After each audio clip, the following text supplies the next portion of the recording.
Alors les tables rondes, c'est un nouveau format qu'on a introduit cette année au sein du MSMOS avec la promotion en cours. Et l'objectif de cette table ronde, c'est de faire intervenir plusieurs intervenants avec des parcours et des postes différents, mais qui sont touchés par le même sujet. Par exemple, ce soir, c'était le sponsoring sportif. En tant qu'organisateur, c'est toujours un peu de pression au niveau de l'attente, en fait, de voir si le travail qu'on a fourni en amont, notamment dans la recherche des profils, dans l'élaboration des questions et de la trame en fait, générale de la table ronde, voir si ça va porter ses fruits. On a su faire le lien et le lien en termes de communication et donner un axe fondateur. C'est enrichissant pour les intervenants aussi, je trouve, les questions, la vision qu'ont les étudiants de notre métier, de comment évolue le monde du sport et voilà. C'est intéressant, ils ont des bonnes questions, ça se voit qu'ils avaient bien travaillé leur sujet et je pense aussi qu'ils ont eu des réponses auxquelles ils ne s'attendaient pas.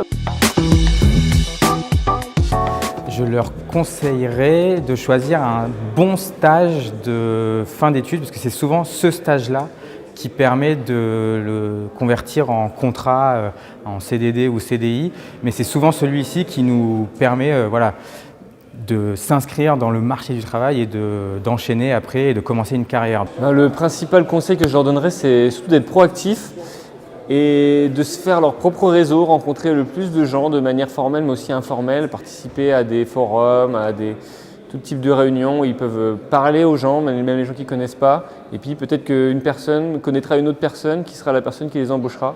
Donc vraiment, tout marche au réseau dans le sport, donc faites-vous votre propre réseau.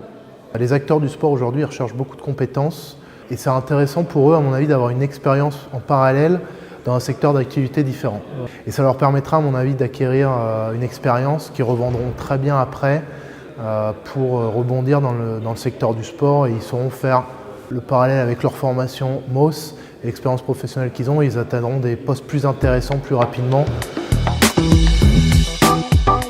Ce qui me fait rêver, pour l'avoir déjà vécu au sein du triathlon d'NCAA Ball, c'est d'organiser tout en amont et puis de voir l'accomplissement et le final, la plupart du temps en apothéose au moment de l'événement, pendant la durée de cet événement. Et c'est ce genre d'émotion qui m'a fait choisir le MOS et qui me fait toujours avancer aujourd'hui. Maintenant, pouvoir travailler dans le terme événementiel dans un comité d'organisation serait le poste rêvé. Pourquoi pas handball ou le futur groupement de Paris 2024. Vraiment, si une opportunité pouvait se préciser là-dedans, ça serait avec grand plaisir que je l'embrasserais.